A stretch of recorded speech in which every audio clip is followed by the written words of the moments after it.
there was one person in the group who was scanned, and what we understood is that each one of us is a reflection of each other, and the fact that all of us were a part of that group, there were some common patterns. One of the common things was we had an incompletion with our mother, and this incompletion is something which was stopping us from manifesting these Shaktis, and we were not able to feel that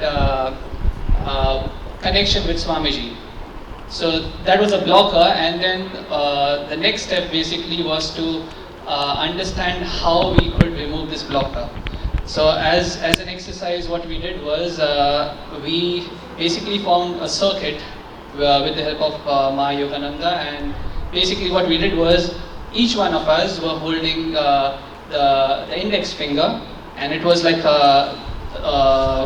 some sort of circuit which we created, and as part of this, every person was supposed to ask one question to two participants.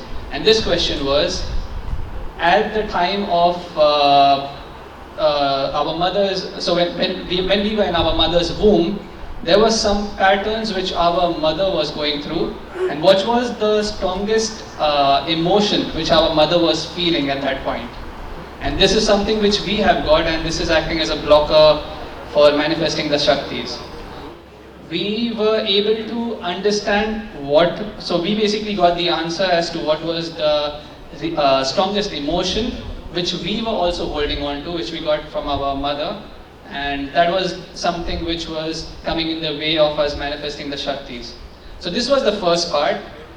Second part was, how do we actually use this answer which we've got now to manifest the Shakti of remote vision?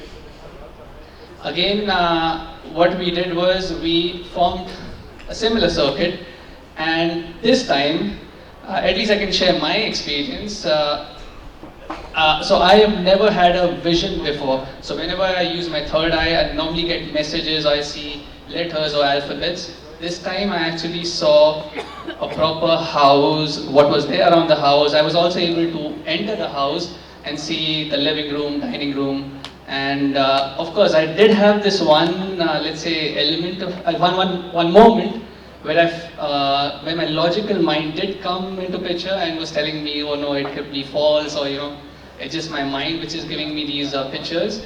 But it was basically overcoming that moment and just writing down everything that Swamiji was revealing, and actually everything of it was true. So this was a huge breakthrough.